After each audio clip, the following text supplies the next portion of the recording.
Hey, what's up, everybody? This is Corey Gums, the founder and host of today's Spotlight. This is our newest episode. Today we have Nassor Nuru. If I mispronounced that wrong, I apologize. But this is our fourth episode of the Spotlight, where we highlight or we put a spotlight on members of our group of the Black Podcasters Association. So without further ado, we're just going to jump right in. We're going to learn about Nassor's podcast, The Late Night Flight, and I guess here you go. Let's start off simple. Let's start off with who you are, what your podcast is about, and how long and stuff you've been doing it and stuff like that. Your journey. I am the future of radio. I am the pilot of Tuskegee training. I am the Nile River of Newark, New Jersey. I am the greatest Henny Badger who has ever lived. I am Nassor Nuru. And what I have is a variety show that is disguised as a hip hop morning show, if you will, discussing America's absurdities, not with just conversation, but with bite-sized banter, not with just bite-sized banter, with skits, with games, and some saucy language. Curated by the self-propelled and the self-proclaimed pilot himself, the victorious one, Nassor Nuru. Corey, what up, my man? How are you? How's going on? Talk to me, bro. Doing good, and I'm glad to have you here. I'm glad to have you as a member of the group.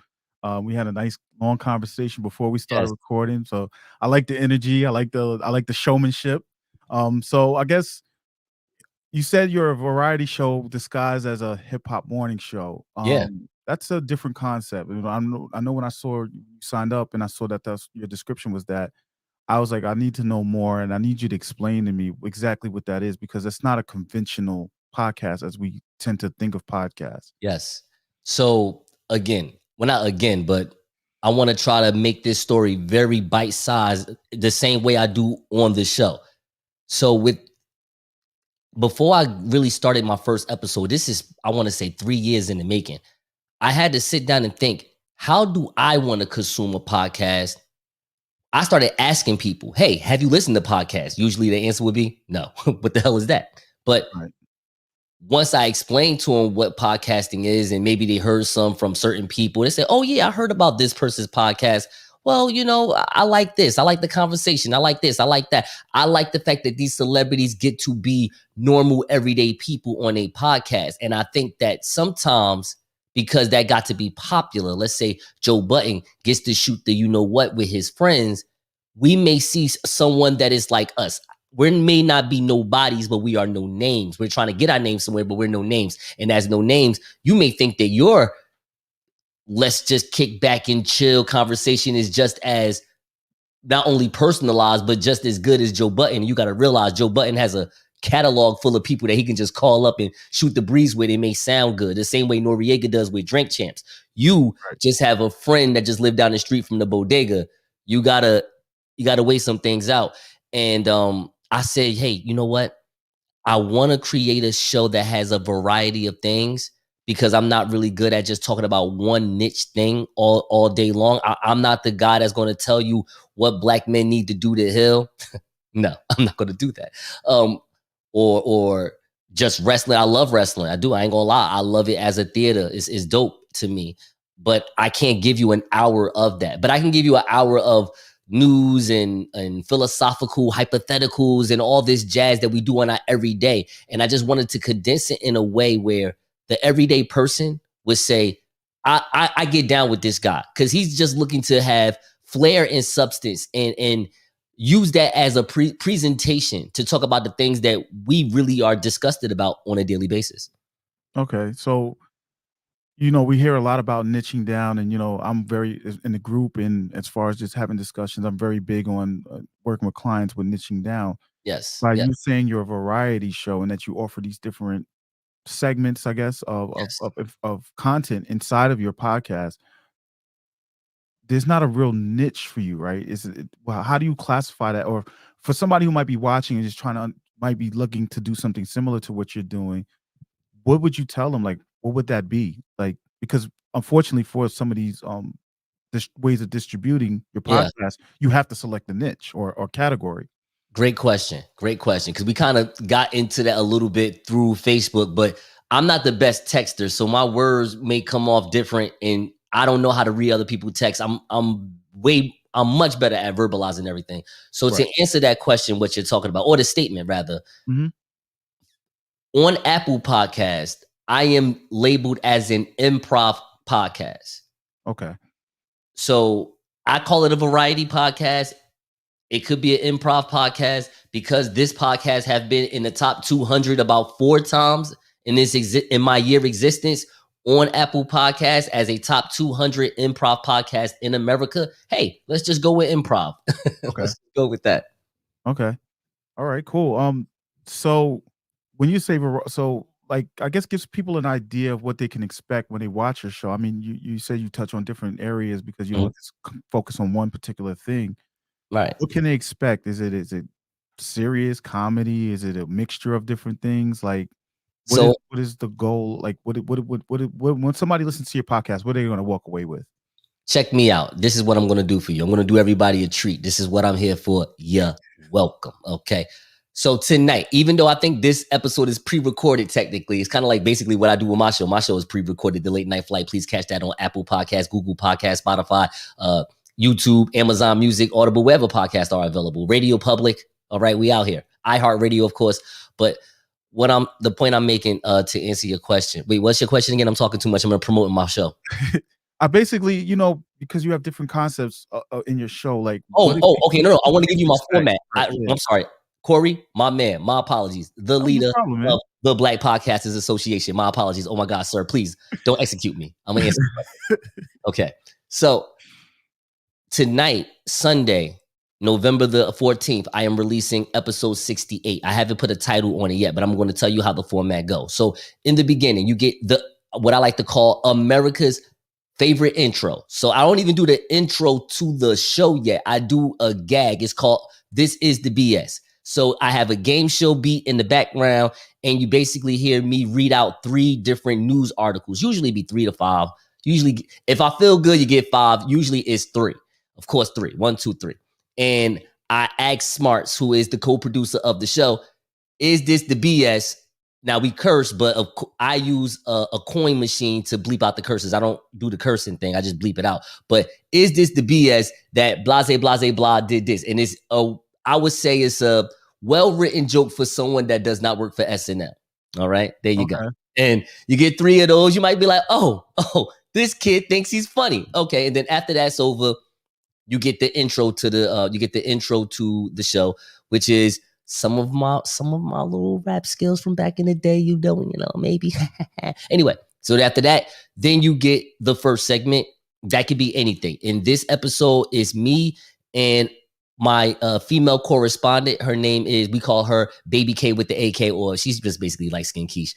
But we talked about this something I saw on Instagram. It was the dude name is Sir Brock, and he has a girlfriend or wife named Amber. They're on marriage boot camp, and he was talking about this woman being toxic because he believes that she's the reason why he was driven to have a basically he cheated on her with a man. I don't know how to use these terms. I'm trying to be very careful in 2021.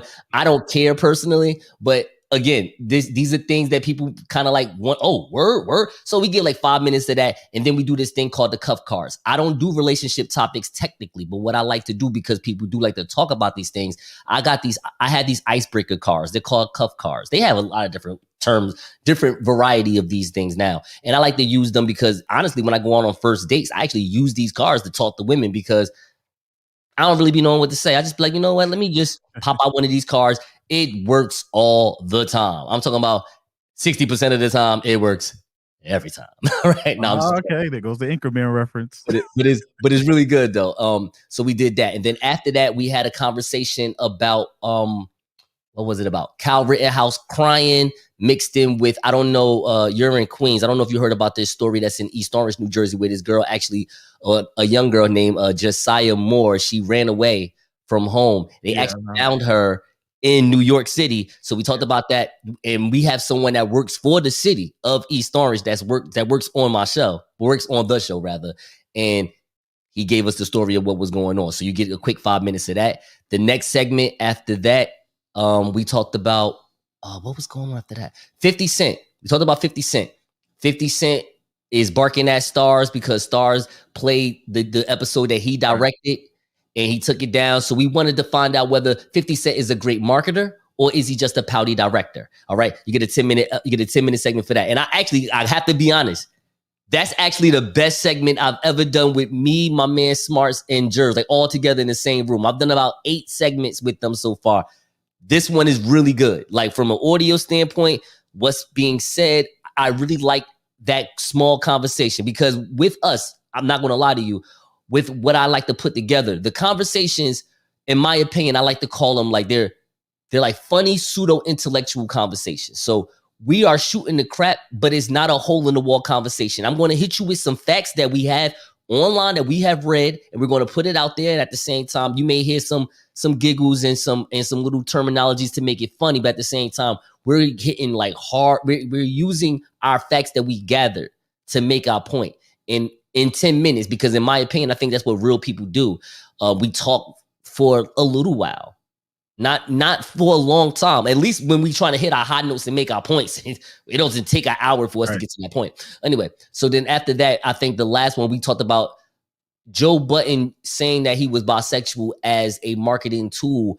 What was that about? Was that about because he's not on Spotify no more and he wants everybody to buy his stuff on Patreon? You know, we talk about these things. So you get all of that with under 60 minutes. This is a 58-minute episode, this right here. Okay. So is that the normal format of your show, 60 minutes, or does it vary? It's under 60 minutes. There's only like, I would say about 5 episodes in the entirety of the Late Night Flight that is over an hour. And if it is over an hour, it's like an hour, 5 minutes, an hour, 2 minutes, hour 3. I asked people before I even started up the show, hey, how could you consume a podcast? If it's short, I'm like, oh, for real? You don't like the Joe Budden podcast? I mean, well, he Joe, but you know, I don't listen to it like that. I just know that he be on. So right. I took those things and considered those suggestions from people the same way Family Feud executives do when they try to make the survey, right? I'm figuring out what can be in I guess in my opinion, but of course it's through the people that I'm listening to, what can be considered a good palatable podcast. Because being palatable to me is super important. I want to make sure I can entertain you. I may not hit you with Black Man Hill Volume 1. I may not be the man for that, but I can entertain you and I can give you a segment about Black man healing, but I'm going to do it in the way I want to present it. Maybe just not in the way that maybe Colonel West will want you to hear it. Right. So I think you said something important about how you listening to what people are saying to you and responding and taking that and giving it back out to them, right?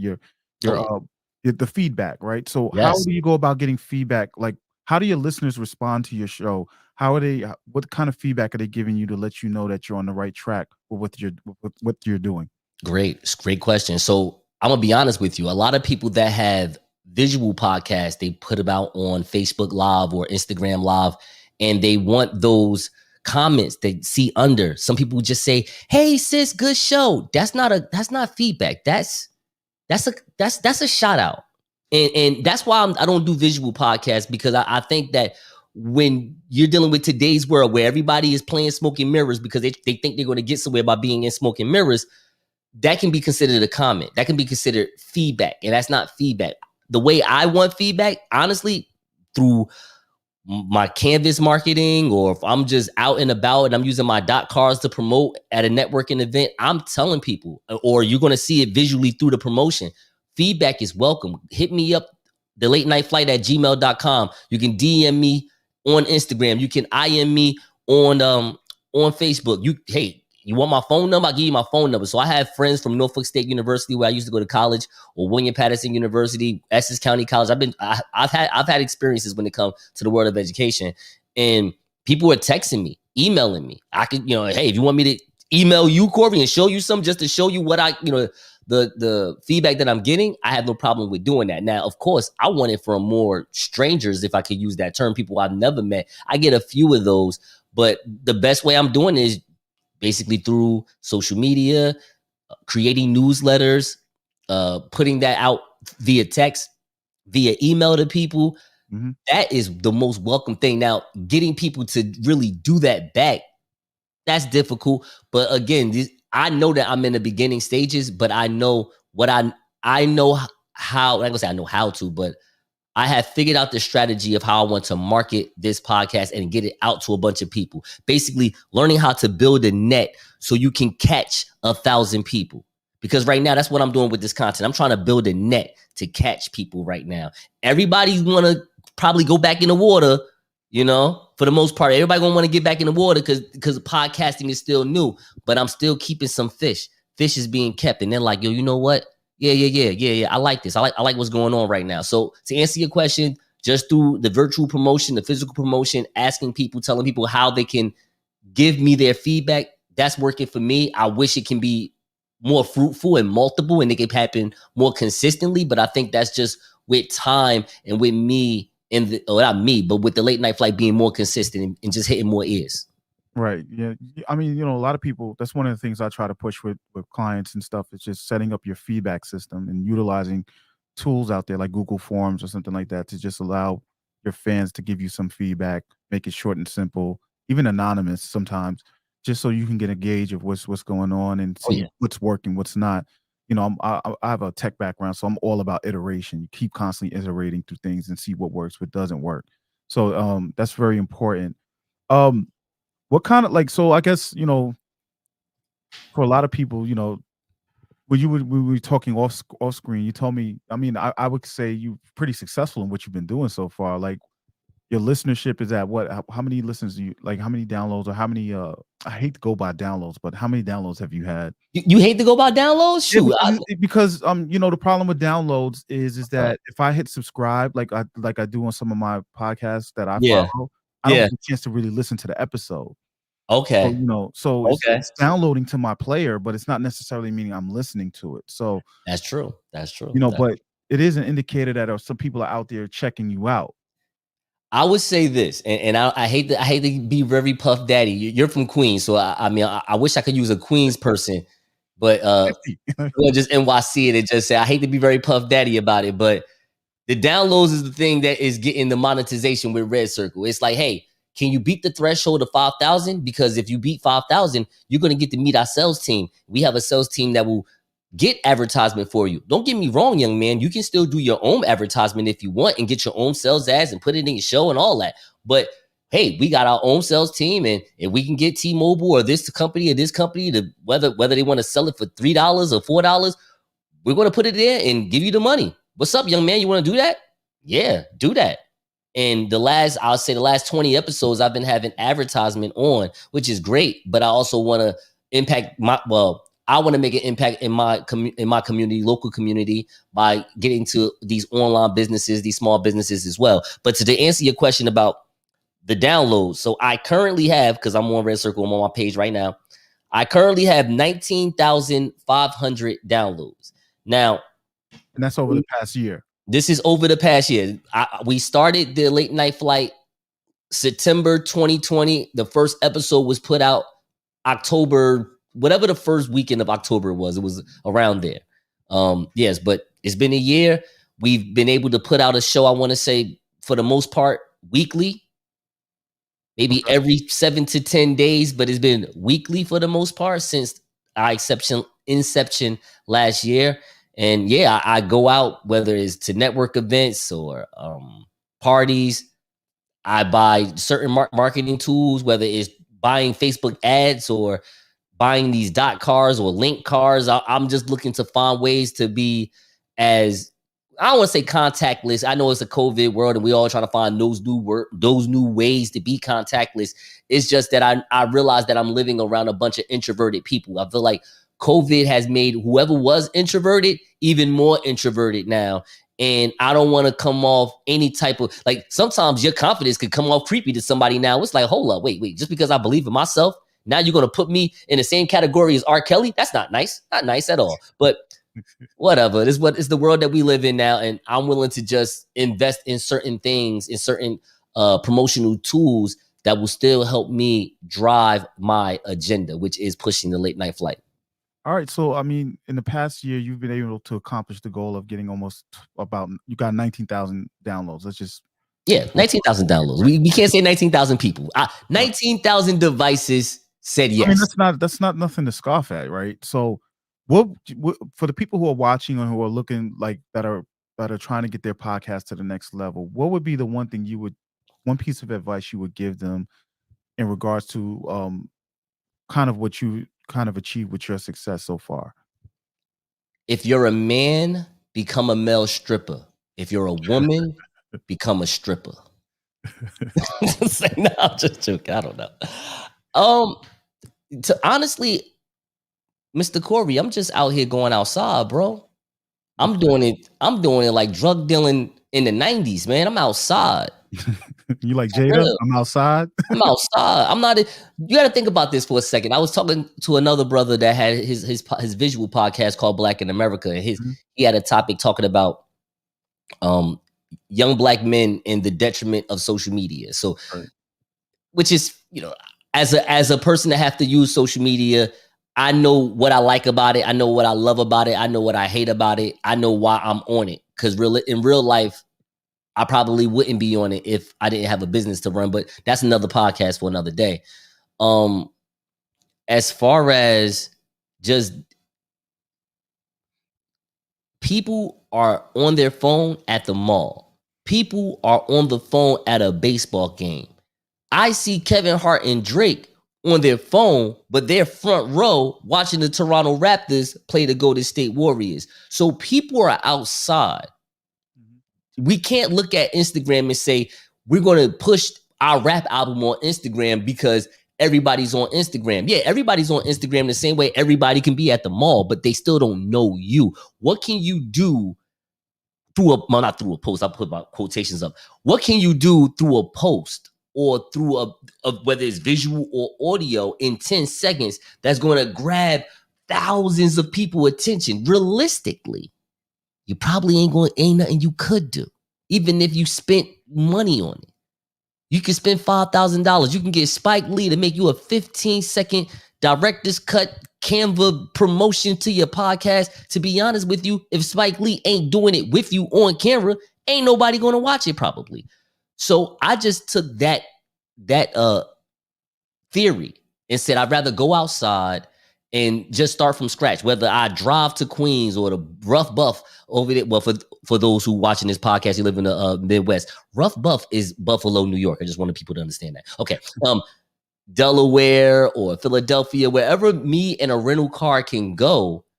If I have to go to a mall, lately I've been falling back on that idea because I want to see if I can go to a podcasting event, which led me to you because when I saw the event, I'm thinking, hold on, wait, is it going to be in New York somewhere? It's going to be in New Jersey because I will be there. Right. Until I seen it was virtual. They're like, I got. Well, we have physical events, but because of Yeah, COVID, we decided to move it to virtual. And our organization, we have people across the country and the world, right. so it's just fair to move it to a virtual, so everybody gets a chance to participate. But we were doing some in person. But honestly, even though I was like, virtual, whatever, to be honest with you, that's a great idea. I mean, that's another great way to network and communicate with people that are in your niche world. We can do more of those. And I think that's another thing too, just even having more group meetings and people wanting to go. Of course, you got to start somewhere, but that one person that comes to the meeting that can turn into 5, and that 5 turns into 15, 15 turns into 45, 45 turns into 90. But we have to create it and we have to make it a place where people are willing to come, not just saying, hey, we made the Boys and Girls Club, bring your ass. It don't work like that. I mean, Right. you got to have some basketball hoops and Shaq to come. It's like, oh no, now we're going to come. Like, who knew Shaq was going to be here? This is great. That's how life works. So I'll just summarize it, right? Because you gave us a lot of jewels and stuff. Basically, you return back to the human element, right? Just face to facing with people, interfacing with people, and that helped them to see the value in what you present to them, and kind of made them want to go check out what you're doing. In the working world, we call it interpersonal skills. Yeah.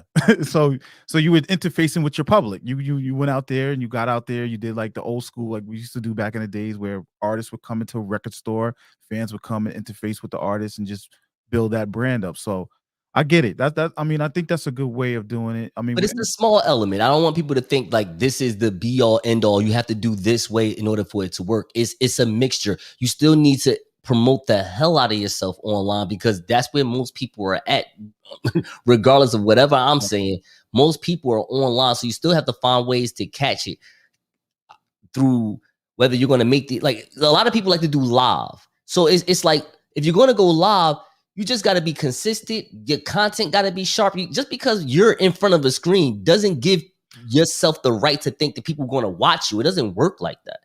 And I think a lot of this is probably why, for me, I don't like to preach that stuff a lot, because I feel like a lot of people just do it to do it.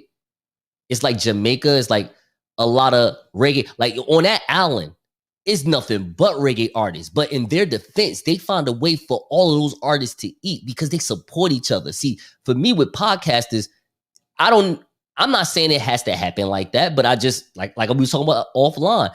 I feel like podcasters are people too. And they may listen to podcasts more than a normal person. So I don't mind promoting to some of these podcasters either. I just want people to listen to this podcast and give me some real feedback. I think that's another thing. People are, I don't want to say that you're scared, nervous, intimidated, whatever the case may be. It's just like it's drug dealing.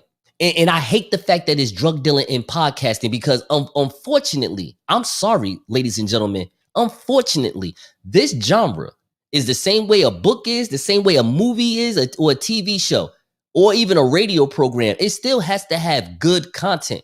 However the content is formatted, however that is, that's whatever. But it still needs to be palatable. And just because you have like, that's what drug dealers do. Drug dealers like, I have crack.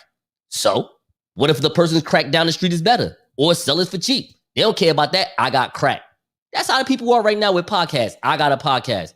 Bro, but I mean, I heard you. Nah, I got it. You should listen to it. No, I did listen to it. I'm trying to tell you, you should go. Nah, don't worry about the mics and stuff like that. I'm just telling you, I got one. Like, that doesn't give you the right to think that I should listen to it, like it, give you feedback on it. Because if I do give you feedback on it, and I tell you that I don't like it, and this is why, how would you feel? I told a sister about, that was on this page, about her podcast. I hit up on IM. I ain't knock her. I just let her know, like, hey, look, I see what you're doing. Some people like this style. That's fine. But if you're going to have this style, invest in your mic.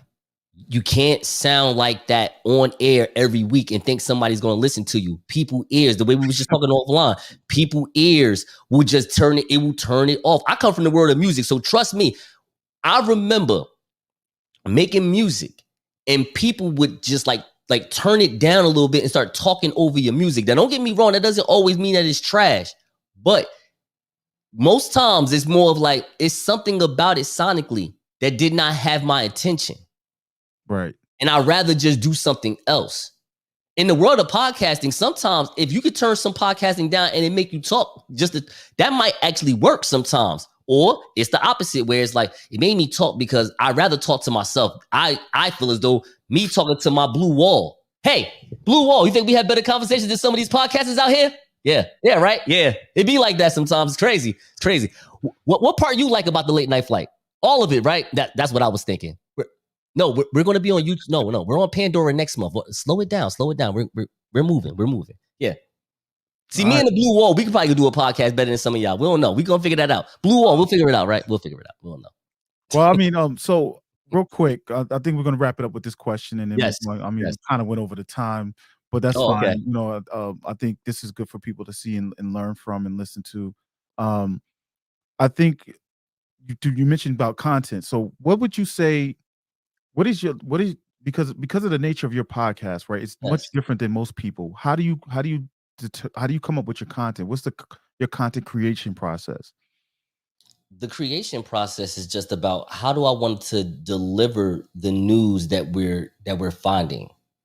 How do we want to deliver that? People going to talk about like, for instance, Joe Budden was bleeding online. He was on everybody's timeline because of this 10-second soundbite about him saying, I'm bisexual. I like boys. I like girls.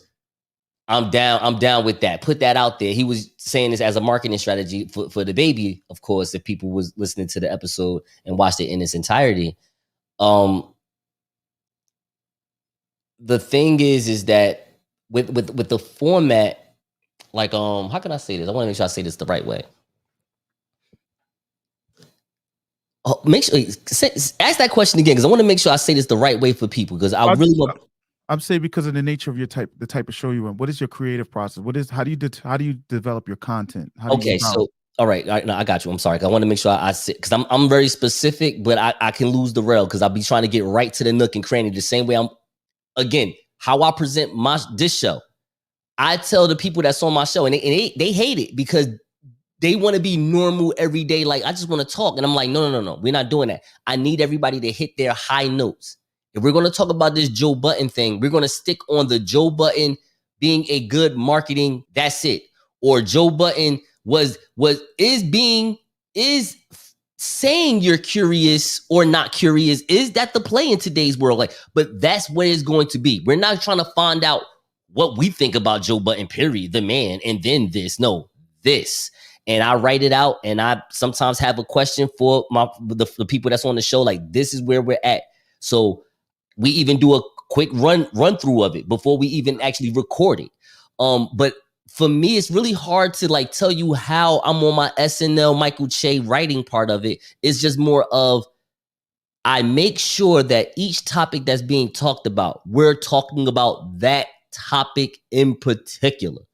If we talk about 50 Cent, we're not talking about everything that 50 Cent has accomplished. We're just talking about what 50 Cent and Stars did right now. That's it. That's it. Don't like my boy Smarts, co-producer Smarts. He is the type. He brung this topic about the NFL.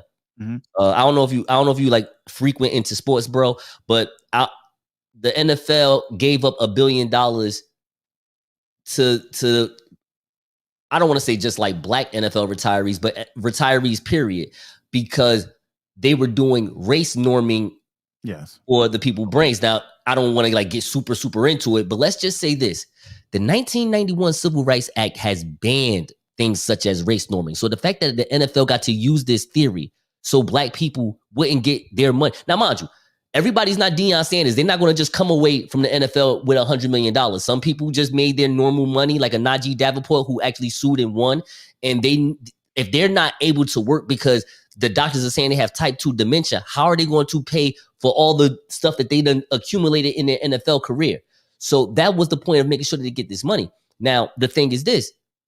I told him, this is what we're going to do. We're going to separate what's racial about this topic and what's business about this topic. Because even though there's race involved in this, there's a business side that kind of is fun. That's funny to me because if I was Roger Goodell and I worked for the NFL, and let's say I had a bunch of white bodies out here on the field, would I do the same thing? So you basically try to keep your content objective to whatever the topic is, And not yeah, convoluted with other stuff, and that's where you build your skits or whatever, or your comedy, or however you decide you're all going of to it. approach Yeah, it that's just basically based what on it that. is really just having that grabbing that bull by the horns as far as we're going to stay with this and this is what we're going to do. And we can go all over the place, but as long as it's about this right here, that's how I want to say I'm creating the content for the most part. I have more nooks and crannies and jewels, but no. Right now, you'll get that. All right, I know that was going to be the last one, but I gotta always end it with this This question is what does it mean for you to be a black podcaster? And I know you're more of a recent member to our group. Yes. What does it mean for you to be a member of our group and a black podcaster? Okay, it's a two answers for this. Being a podcaster, to be honest with you, I was 24 years old. I was in Essex County College, and I took a public speaking class.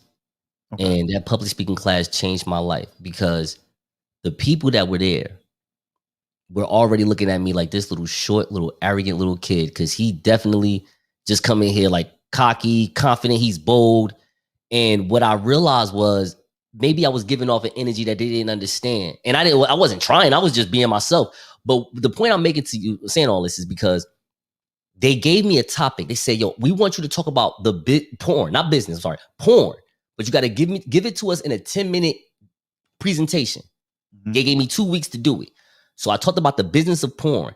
And ever since that moment, I realized like, yo, I can condense what I like, and I talk. I'm a talkative person. I can condense what I want to talk about in a certain amount of time, and I can give you all the information that you need. Whether I do it in a fluff way where I'm more funny and just trying to be hysterical, or I'm serious and I can get on some the black version of Bill Maher and John Oliver real quick. But I realized how I could present it. I was like, that's the pro wrestler in me. I can present it in a way to get the people either galvanized or be like, I turned off. That's what it, for me, podcasting does that for me. And it allows me to through this medium, showcase that talent of me, that skill set of mine. Now, as a black podcaster, that's very odd. I'm be honest with you, because like I met Charlemagne, right? I ain't gonna talk crap about Charlemagne. I'm just saying I met Charlemagne and he was in my hood. He was in Newark, New Jersey, right? And I'm just this young kid that was at that time a program director for an online radio station. And I go up to him and shake his hand and tell him who I am, show him on Instagram, and just like, hey, look, this is the business that I have going on. Of course, I'm trying to be down and get to know him, but hey, he gave me his phone. Here's the thing. You gave me his phone number. Like, why you do all that? They gave me a phone number, like it was a woman. Like, give me a phone number, all this other jazz. And it was crazy because it was like, yo, look at where Charlemagne is at now. He's about to be on Comedy Central. Basically, he's setting up his exit door on the way out. And it's nothing like letting the greatest Henny Badger that you have ever known to get his way in. And I was just wondering, I mean, like, that was 6 years ago, you know? So to be a black podcaster, I don't know if it means a lot as much as it just means for me to just find a way to use this medium to help me get to my career, which is to be in radio broadcasting or making this podcast into the monetization form that it can be. But I could honestly say, Corey, I don't wake up and be like, yo, I'm happy to be black. I'm proud to be a black American. I think it's the origin of of us as black Americans, what we've gone through in this country, where I'm like, I'm proud that I'm part of a community that cannot die, just cannot kill us. Like, stop it. And then on top of it, I still got to shake another person's hand that's of another hue, whether it's white, brown, yellow, whatever the case may be. I still have to look you in the face as a man and show you all types of love and respect, when sometimes, for the most part, it seems like 90% of the people that I shake their hands with, when they go back to the home, I'm nothing more than a second-class citizen here. It's almost as if this unwritten code of this country that only, like, that black people don't know about. Like, we know about it because we feel it, but we don't know because we haven't found the book that everybody else been reading. You know what I mean? It's one of those type of things. So it's really hard. Like, I'm gracious to be Nassor, and Nassor is a young black man and all that other good stuff. And my father has raised me to read these civil rights books and know about Malcolm, know about Martin, know about Gwendolyn Brooks, Langston Hughes. I used to do I Too Sing America at a lot of different recitals. That was my thing until I realized, am I really singing America? Even right now and today, being in my mid-30s, why am I singing America when America don't want to sing to me? Even if I was degreed up and I made $80, $90, $100,000 a year through the way, they still would look at me as second class. And I have to figure out how to not care about that, which here's where it get crazy. Because if I say I don't care about that, and I say that to the black community, would they also say that I'm not black? It's crazy. Well, that's another conversation for another time. That's another podcast. You know, the whole goal of the spotlight is to put it on you and just to get your perspective and how you feel and what podcasting means to you. So, that, you know, this is not for debates, and I'm just letting people know, like, everybody's entitled to their opinion and what this means to them, because podcasting for a lot of people is a personal journey as well. So, I really appreciate having you here. But just let people know how they can reach out to you. Well, let me ask you, do you have guests on your show as well, or is it just mainly just a variety show type of thing? We want to have guests on the show. I'm actually looking for another co-host, not a mainstay co-host, but someone that doesn't mind coming on twice a month. We do a pre-recorded show. So if you're someone that, because I am looking for a certain type of person. So I'm going to say it. I'm looking for a person that knows how to project their voice, not scared of holding down a conversation with while projecting their voice. I'm looking for someone that is well read. I'm not saying you got to be intelligent. What I'm saying is that if we're going to talk about 50 Cent and something that happened, I would like for you to read up on the article and know what you're talking about. I don't do speculation talk unless we're being funny, and everybody's not a comedian, so I don't want to place that on somebody. I don't know if you know this, Corey. I know you probably, like I said, you don't listen to all the podcasts in the world, but when you do listen to conversational podcasts, you know what's speculation and you know I actually know what you're talking about. Right. And it sometimes, depending on the type of presentation, it can make for a good show or it can make for a shit show. I mean, I'm sorry, I don't do that all the time, but I had to be very honest about that. It can be into a little poo-poo show. But yeah, that's the answer to that. All right, so how can people reach out to you? How can they get in touch with you? I know we have your Instagram and stuff, so I'll put that banner up on the screen for people to be able to catch it, but let us know. I mean, you promoted it earlier, but I know, I'm saying it again. Let's do it a little bit slower this time so people could catch it. Okay. No, I'll calm it down. This is just, you're such a nice gentleman. So I'm on Instagram at The Late Night Flight. Okay. Facebook.com/The Late Night Flight. That is my business page. I do have a Twitter page. I'm not on a Twitter page whatsoever. I'm gonna get on that one day. I'm on YouTube, the Late Night Flight channel, where you can get all the audio episodes. We have a nice graphic background. I heard there was a sister on this channel that was talking about, well, should I have an audio podcast and put it on YouTube? Absolutely. Jim Cornette, who is an old school pro wrestling legend of a manager, what they do is they put artwork about, let's say if they were talking about Roman Reigns beating up somebody, they'll have some artwork of it. And it's so good, you'll just wind up staring at it for at least 10 minutes. And by that happen, you already watched listen to the short clip. So I had this B-roll black pilot type of thing going on. You see a lot of helicopters and black pilots running around. It's pretty dope. But that's just something to pass the time with the audio version. The visual version may be coming very, very soon. I want to say in maybe a month, in 40 days. You might see that. But of course, all those social media platforms. But then, of course, I want you to hear the show. This is how I'm trying to make the bones. This is how I'm trying to start on the road of monetization. And it starts with you, good people. Go to Apple Podcasts, Google Podcasts. A lot of my Black American friends, we got to stop saying I don't have it. It's free. Download iHeartRadio. Stop playing with yourself. Download Google Podcasts. Everybody has an iPhone except me. You should already have Apple Podcasts for free. Stop playing, okay? These things that we have to do in the community, at this point, you ain't even have to listen to the podcast as soon as you know it's out. You can wait a couple of days whenever you're ready. Take your drive, go to your job, wherever you're going. Maybe you're about to go see your side piece. Maybe it takes 50 minutes to go see your side piece. Guess what you can do it on 50 minutes? That's right. Listen to the Late Night Flight. Do that. It might make you say, you know what? I don't need to go see this side piece. What am I doing? I need to just be single. You're a performer, bro. I see the wrestling influence. Definitely. But, just real quick, y'all, I really appreciate you. This has been it's way longer than we normally do. I'm sorry. I'm sorry. But one thing, this is supposed to be a platform for our members, and I definitely want people to catch you guys and learn about your podcast and stuff like that. So it's cool. Corey said he would do this interview, so as long as I would stop putting pictures of myself, like showing my muscles and saying that I got a new episode. So the feud is over. All right, you're not gonna get any more. I'm only gonna keep that on Instagram. All right. So all right, thank you. We appreciate it. The ladies might be mad at me for that, but long story short, thank you for being on here, Nassor. We really, like I said before, we appreciate you being a member of the group. We appreciate you. I appreciate you coming on the show. Again, everybody, you can rewind a little bit back and see his social media and where you can find his podcast. With that being said, we're just going to wrap up. It's the holiday season. I don't know if you celebrate, but you know what? Enjoy it with your family and time and friends and stuff like that. And we're definitely going to build and talk again in the future, man. So thanks a lot. Happy Kwanzaa. Merry New Year. Merry New Year. All that good stuff. That's right. That's right. All that. All right, brother. So thank you again, and have a good evening. All right. You have a good one. Thank you.